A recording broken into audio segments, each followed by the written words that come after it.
बिस्मिल्लाहिर्रहमानिर्रहीम। अस्सलाम वालेकुम स्टूडेंट्स, होपफुली आप सब लोग ठीक ठाक होंगे। आज हम जिस चीज़ के बारे में पढ़ने लगे हैं, इस चीज़ के अंदर कुछ खुसूसियात और कुछ खूबियाँ आपके पास जानदारों वाली हैं, लिविंग ऑर्गेनिजम्स वाली हैं, और कुछ खूबियाँ और कुछ कैरेक्टरिस्टिक्स इसके अंदर ऐसे हैं जो कि नॉन लिविंग वाले हैं।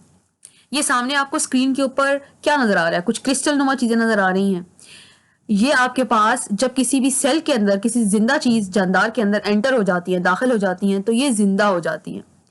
तो आपके पास ऐसे कौन से पार्टिकल्स हैं, कौन सी चीज़ें हैं जिनके अंदर आधे करेक्टर जिंदा चीज़ों वाले, आधे करेक्टर जो है ना आपके पास नॉन लिविंग चीज़ों वाले, जिनके अंदर जान नहीं होती, उनके वाले हैं। ठीक है, तो आपके पास इनको हम क्या कहते हैं? वायरसेस। जी बिल्कुल, हम आज वायरसेस के बारे में पढ़ेंगे। वायरसेस आपको पता है बीमारियां फैलाने का बायस बनते हैं, और अभी आजकल आपको पता है दुनिया में पेंडेमिक फैली हुई है, कोविड-19, जो कि कोरोना वायरस की वजह से फैली हुई है। ठीक है, तो आपके पास ये बड़ा हॉट टॉपिक है, लेकिन सब लोग कह रहे हैं जी वायरस की वजह से, वायरस की वजह से। लेकिन एक्चुअली ये वायरस होता क्या है, ये कब डिस्कवर हुआ, इसकी हिस्ट्री क्या है, कैसे ये हम आज जानते हैं कि ये बीमारी वायरस की वजह से होती है, इसका स्ट्रक्चर क्या है, इसका कैरेक्टरिस्टिक क्या है, ये एक से दूसरी तरफ ट्रांसफर कैसे होता है, और इसकी लाइफ साइकिल क्या है, ये सारी चीज़ें जो है हम इंशाल्लाह ताला इस लेक्चर सीरीज में कवर करेंगे। So let's move on. आपके पास लुइस पास्चर जो है, उन्होंने और साथ में रॉबर्ट कोच, इन दोनों ने मिलके जब काम किया था उनके ज़माने में, आपके पास जो लफ्ज़ वायरस होता था उस टाइम पे, यानी कि जब इन लोगों का दौर था आपके पास लुइस पास्चर का और रॉबर्ट कोच का, ठीक है, उनके टाइम में आपके पास लफ्ज़ वायरस को क्या कहा जाता था कि वायरस का जो लफ्ज़ है बुनियादी तौर पर उसको कहा जाता था कि ये जहर है, ये ऐसा जहर है जो कि डिजीज़ कॉज करता है, और साथ में क्या कॉज करता है आपके पास, डेथ कॉज करता है। ठीक है, तो बेसिकली आपके पास वायरस को स्टार्ट में क्या कहा जाता था कि ये आपके पास एक जहर है, ऐसा जहर है कि जो कि आपके पास डिजीज कॉज करता है या बीमारी कॉज करता है, जिसकी वजह से डेथ हो जाती है। लेकिन आज जो हम जानते हैं कि वायरस क्या है, वो टोटली इस अपना कॉन्सेप्ट जो था कि ये जहर है, बीमारी कॉज करता है, डेथ कॉज करता है, उससे कॉन्सेप्ट बिल्कुल ही टोटली डिफरेंट है। आज हम जानते हैं कि वायरसेस क्या हैं। बुनियादी तौर पे वायरसेस ऐसे पार्टिकल, ऐसे ज़रात हैं जिसके अंदर आपको न्यूक्लिक एसिड मिलेगा और उसके ऊपर एक प्रोटीन का बना हुआ कोट लिपटा हुआ होगा। आज हम वायरसेस को जानते हैं कि these are particles which contain DNA और आरएनए, और इसके ऊपर क्या है, इस प्रोटीन का कोट मौजूद है। और ये क्या करते हैं आपके पास, ये आपके पास मुख्तलिफ बीमारियां पैदा करते हैं, जैसे कि इन्फ्लुएंजा वायरस है, जैसे कि आपके पास हेपेटाइटिस का वायरस है, स्मॉल पॉक्स का वायरस है, एड्स का वायरस है। ये तमाम वायरसेस जो है आपके पास, ये क्या करते हैं, ये जिंदा सेल्स के अंदर जाकर अपनी कॉपियां तैयार करते हैं, यानी अपने बच्चे पैदा करते हैं, हम यूं समझ लें। ठीक है, खुद ये नहीं काम कर सकते क्योंकि इनके पास अल्लाह ताला ने इनको मशीनरी नहीं दी जिसकी मदद से ये अपने लिए ये काम कर सके। तो जो मशीनरी है, कौन सी मशीनरी आपको पता है, सेल्स के अंदर वो तमाम मशीनरी है। पिछले चैप्टर के अंदर आप लोगों ने सेल में ये तमाम चीज़ें पढ़ी हैं, न्यूक्लियस है, Golgi complex, endoplasm reticulum, cytoplasm, enzymes and all that things जो कि नेसेसरी हैं आपके पास ज़िंदगी को चलाने के लिए। इसके पास वो मशीनरी नहीं है, लेकिन उस मशीनरी को कंट्रोल करने वाला इसके पास क्या है, न्यूक्लियस के अंदर क्या मौजूद होता है, जेनेटिक मटेरियल, वो इसके पास मौजूद है। तो जब ये किसी भी सेल में दाखिल होता है तो अपना जेनेटिक मटेरियल उसमें दाखिल कर देता है, और वो जेनेटिक मटेरियल जाके सेल को कंट्रोल करना शुरू कर देता है और सेल को अपनी मर्जी के मुताबिक चलाता है। और जब सेल इस हालत में चला जाता है तो फिर बीमारी पैदा हो जाती है। अब आपके पास बहुत सारी किस्म के वायरसेस होते हैं। ठीक है, आपके पास प्लांट्स के वायरसेस भी होते हैं, एनिमल्स के भी होते हैं, बैक्टीरिया की भी। इवन ये वायरसेस किसी को नहीं छोड़ते, बैक्टीरिया के ऊपर भी अटैक करते हैं, उनको हम बैक्टीरियोफेजेस कहते हैं। ये सारी चीज़ें इंशाल्लाह डिटेल में हम जैसे से हम पढ़ते जाएंगे तो चैप्टर में डिटेल में हम पढ़ना शुरू कर देंगे। लेकिन आपके पास साइंस की या बायो की बुनियादी तौर पर वो ब्रांच जिसके अंदर आप वायरसेस को स्टडी करते हो, उसको हम क्या कहते हैं, वायरोलॉजी। ठीक है, और आपके पास जो साइंटिस्ट इसको स्टडी करेंगे, जो बायोलॉजिस्ट इसको स्टडी करेंगे, वो क्या कहलाएंगे आपके पास, वो आपके पास क्या कहलाएंगे, वायरोलॉजिस्ट। ठीक है, जो इसके ऊपर काम करते हैं, वायरसेस को स्टडी करते हैं, इसके ऊपर रिसर्च करते हैं, उनको हम क्या बोलते हैं जी, वायरोलॉजिस्ट। बेटे आपको पता है कि आजकल कोरोना वायरस और इस तरह की बहुत सारी आपको पता है पेंडेमिक जो फैली हुई है, इससे पहले भी आपके पास सार्स वायरस थी और भी बहुत सारी थी, लेकिन आजकल जो है कोरोना फैली हुई है। पैंडेमिक इसको क्यों कहते हैं, पैंडेमिक यानी ऐसी वबा जो पूरी दुनिया में फैल जाती है, उसको आप पैंडेमिक कहते हैं। ठीक है, और किसी एरिया में फैल जाए तो उसको आप एपिडेमिक कहते हैं, जब पूरी दुनिया में फैल जाए तो आपके पास वो पैंडेमिक होती है। तो उसके ऊपर जो है ना आपको पता है कि साइंटिस्ट ही काम कर रहे हैं और वैक्सीन की डेवलपमेंट की तरफ तेजी से काम जारी है।